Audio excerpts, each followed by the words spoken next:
Hello everyone, it's Mary. Welcome back. We are still doing some mini-series action with the Scrappin' for Less Flavor of the Month October release.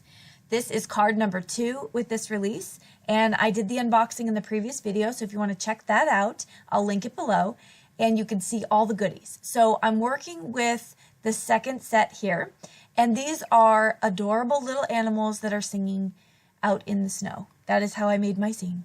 So I have put down the objects that I want in the front of the scene first. And if you didn't see, I used some VersaFine Clair Nocturne ink, which is my new faves. Love it.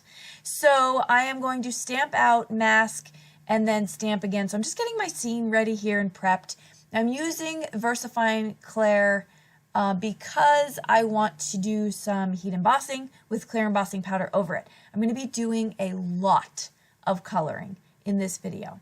This card for me was somewhat new because I don't usually do scene cards, but I am going to do it.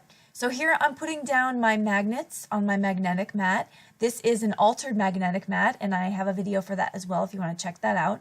But I am putting those down because I don't want it to be shifting around.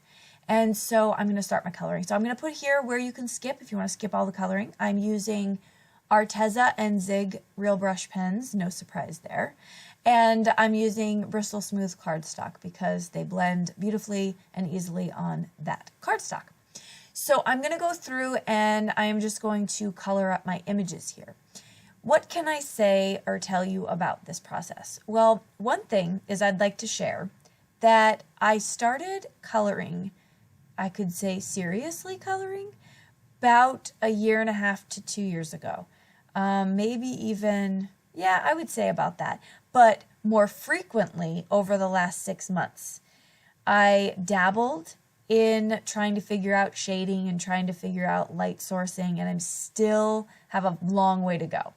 Somebody, if I know you probably all already watch her, but Sandy Allnock is a genius when it comes to light sources and shading. I don't even know how she does it. It's incredible. But I'm watching and I'm learning and I'm watching other colorists like Kelly Latavola, Christina Werner, just people who really have just grasped the concept of where to put your shading, where to put light sources or all that good stuff.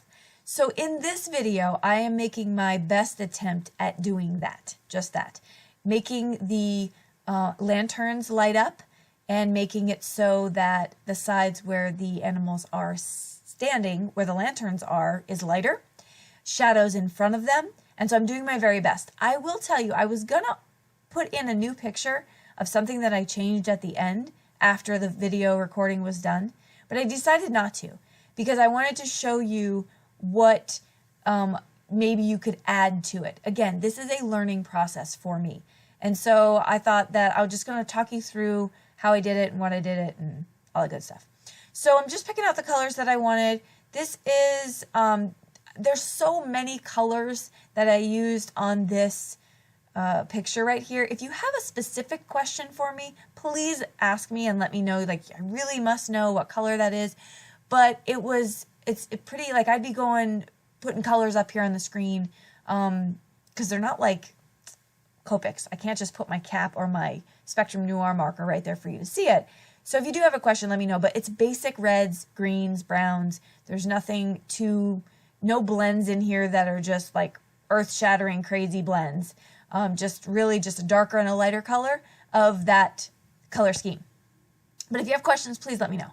So I'm going through and I'm coloring. That is how I do most of my coloring. I used to do just one color and pull it out, but I've noticed that if you use the darker of the two just to outline just the very end of where the shading might be or the outline of the line, then you do the color that you really want to pop. For example, this red, the dark red, is not something that I would want all over my image. It's too dark. It's called grape red, maybe, I think. But it's too dark. And so I want the one that's actually red. But that darker line is going to give me the shading without any effort. And then I pull my water brush and I just take that color and fill out the rest of the image with it. And so that is really going to be the best way to explain the technique that I use. It's very simple. I love my real brush pens for that reason. In a recent video, I had mentioned that I think one of the reasons why I love the coloring so much with these real brush pens is because I've been practicing so much with them, and I've gotten to know which colors I like, and I got good at it. And like with anything in life, when you're good at something, your confidence is, built up a little bit. And I'm not, by no means am I saying that I'm an expert colorist, but I am telling you that practice, she makes it perfect. Isn't that the old adage? Practice makes perfect? Well, I'm far from perfect. However, I'm on my way to feeling good about my coloring. That at the end of a project, I can look at it and say, okay, this effort was worth it. These coloring these images and doing a whole panel like this, a whole scene, oh my goodness, it's not for the faint of heart. I will tell you that. You better like some coloring, because if you don't, this is not your bag, baby. You need to find some solid images and stamp them out and call it a day, because this is a feat. And I am fortunate that I do like to color. I like to color, I think this is going to sound pretty contradictory. I like to color, but I don't like to take a gazillion years to do it. So what do I mean by that? This video took a while, but if I were to use colored pencils, good gracious heavens to Betsy's, I think my son would be bringing his kids over, and I would be watching them by the time I was done with that daggone panel. So yeah, I don't like necessarily taking that long. I'll use colored pencils if I'm doing smaller images or a smaller scene. But anyway, okay, back to the card here. So I've masked out everything. Again, another thing that was a little time consuming, but so worth it. So I masked out everything, and now I'm going in with my Distress Oxides, and I am just going color crazy. I put down the squeezed lemonade for my lanterns, and then I'm going to go in with my Dusty Concord. Nope, that's Seedless Preserves. Seedless Preserves, Faded Jeans. I tried a little bit of Shaded Lilac, didn't work out so well, had to put her away.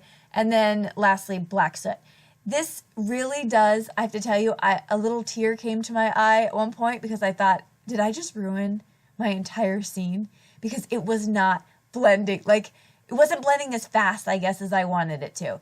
So you're seeing it in super warp speed, but it just takes a little bit of effort and a little bit of patience.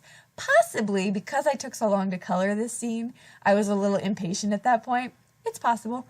And so I was like, oh God, is this going to come out good? Is this going to be just garbage?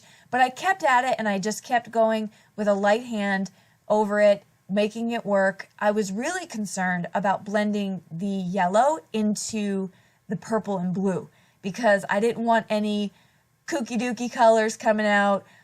So I was a little concerned about that. But it turns out that the purple mixing with the yellow just gives it a tiny bit of an orange flare. Nothing, nothing bad. So as you can see, I'm going back and forth, trying to figure this out. And now I would have, in hindsight, if I did this again, which, let's be honest, I will not be doing this card again. But if I did, the bottom of the card where they're standing, I would have done darker, almost like a black or a brown, to give them a little bit more footing that they're standing on something. I think that was my big mistake of this card. But so this is some of that iridescent watercolor paint that Hero Arts gave us in the last kit, which is heaven in a liquid form. And so I added some water to it and then put it in this little mister. Well, I can't spray it because it's ink and I think it's paint, it blocked me up. But I pulled it out and I splattered it. And you get this beautiful sparkle, snowy backdrop dream. It's great. And so I'm just doing that, and then I'm going to, even if you put a towel over it and pick it up, it's still sparkly. I'm telling you, it's magic. It is pure magic. So there you go. See that shine and that sparkle? Hero Arts, you need to get that in the store so I can purchase up some more. All right, so I'm pulling off my masks here, which is always so fun to do. And I actually could have splattered that paint with the masks off so that it looked like the snow was falling on them. Either way, I don't think it makes a huge difference. But so far, I'm super pleased with the way this card is coming out. And now I'm going to do some shadows. So I figured because of the way the lights are set, the shadows would kind of push in and meet in the middle. So my two on the ends, their shadows are coming in at an angle to the middle, and then my penguin in the middle, he's just kind of going straight out.